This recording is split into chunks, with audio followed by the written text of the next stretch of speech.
Alright, here we are in the battle map. The Romans foolishly forfeited the high ground to me. I really expected their army to start up here on the hill, so I'm definitely going to seize the high ground immediately. And you can see that I have my Iberian infantry lined out in extremely dense fighting blocks. That means they have almost equal numbers of ranks and columns, and this will help keep their morale up higher as they fight against the statistically superior Roman troops, I'm certain. I'm just going to go ahead and do a simple two-line formation with my cavalry to the rear and my infantry in the front. And I'll split them up as needed whenever the battle begins. Of course, I'm the attacker, so the Romans are waiting on me to start dealing the business. They are marching towards me, though, and again, I'm going to use this hill to my advantage. The Romans do have some archers, and of course they have Pilla, and so my general strategy is going to be to charge headlong into the Roman troops, so that their Pilla damage and archer damage is going to be minimized. Let's go ahead and fast forward and get my troops up closer. There we go.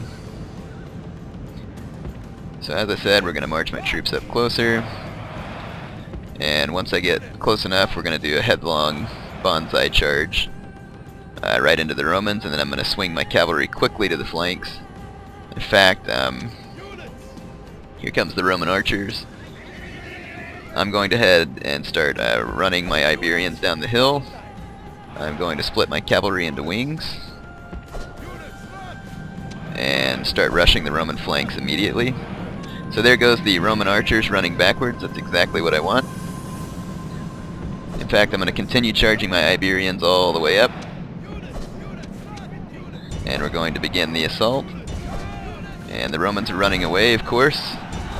That's about all the AI knows how to do with their troops. So, alright, there we go. Battle's ensuing. Some of the Roman troops are routing already. The computer's attempting to meet my flanking move. But the bad thing is they're turning their backs on my infantry. So not a good move by the Romans. In fact, there's already a pretty massive chain rout underway on the Romans' opposite flank, their right flank. My cavalry is going to take a fairly good beating over here, but that's alright. I have enough men to let that happen. And what I'm going to do is wrap up the Roman flank while they're busy trying to kill my cavalry.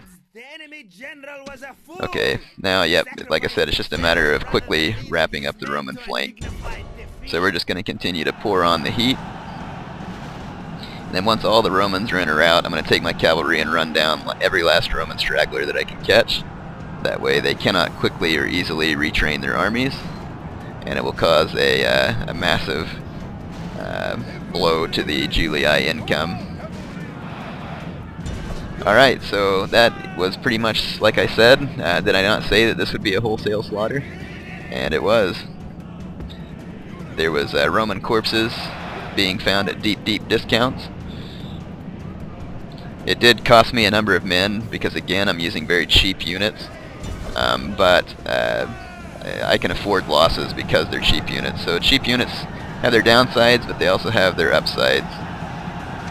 I'm going to charge my infantry down here again to help me mop up all these remaining Roman troops. And of course all their troops are just going to rout again. So the AI is just pretty stupid. They had a really good army here, and controlled properly they might have had a good chance at beating me, but probably not, just due to my extreme cavalry supremacy. The Romans just really didn't have any way to hold me off their flanks, so they were really doomed from the beginning. And I'm not going to bore you with me hunting down every last remaining Roman, although it is fairly entertaining. Huh? You like that, Hastati? Maybe you should have stayed in Italy and prepared yourself for the coming of the Carthage. Alright, well, I'm going to stop recording here. Hope you enjoyed that slaughter. Alright, and there was another massive defeat for the Romans. Will it be enough to slow them down? Most likely not. The computer seems to find endless resources for its armies that are much too large to be supported by what's to be certain their poor economy. So I just think it's amazing how the computer always gets away with being able to maintain gigantic armies. And and they never suffer like any problems because of it. It's ridiculous. But in any case, the Romans are beaten back once again. The stage is being set for the invasion of Italy. In fact, let's start to gather our troops and let's find our leader who's going to do this. Now, this is a good general here, but he's quite old, and this general is a lot less experienced, but hey, he's going to get some experience. So let's put some Libyans and my long shields on a boat, and let's head them over to Sicily, where we will stage our invasion. So there we go. It's one of the nice things about having Carthaginian naval supremacy, is that you can quickly move your troops about the Mediterranean. Now back at Carthage, we'll go ahead and start training some more troops. Train some Sacred Band to defend the city. Now let's see where all the Sacred Band are that I was training. I know I'm training... Oh yeah, here they are. Excellent, they're ready to go. And both my generals here are quite old, so I'm just going to leave them there. They're most likely going to die soon. So let's get my Sacred Band joined up with my army here. And let's see what we have in these other places. Now, it kind of looks like Syracuse has some buildings that might be handy to me. They have a blacksmith, and I should probably stop my troops off in a city with a good blacksmith, because then I can upgrade their weapons and armor. Now, hang on, what happened to my general here? That's pretty funny. For some reason my general didn't get off the boat, so I'm going to have to head back and help him get out of the boat. Let's go ahead and end another turn.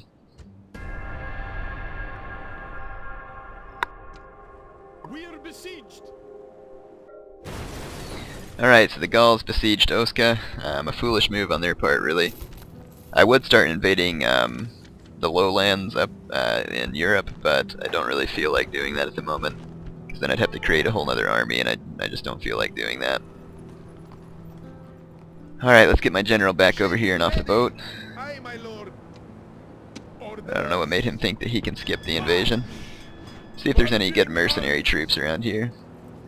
What? I can recruit Balearic slingers? Sure, why not? Mercenary peltast.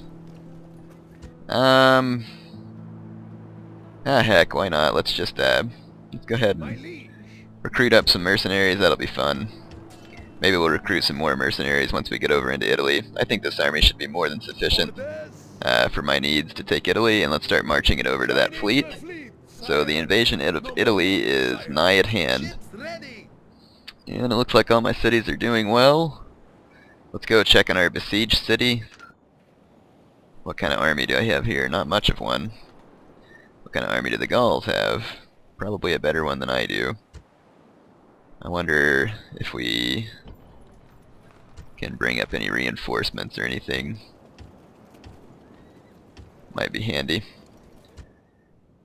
Alright, for some reason my game is skipping. There we go. I had to stop recording and start recording again, trying to get my game to quit skipping. I'm going to try and march some reinforcements up to Osca. I don't know if they'll get there in time, but we'll try it. And even if they don't, they'll get there after the battle and should be able to help me mop up any remaining Gauls. And again, for some reason Rome is screwing up, so I'm probably going to have to end this video. For some reason it's skipping a whole lot. It looks like it's temporarily ceased. But I'm not sure if it's going to keep doing it. Anyway, I hope you enjoyed these Carthage campaign videos, and I will make more. The next ones will probably be where the invasion of Italy begins, so I will see you then.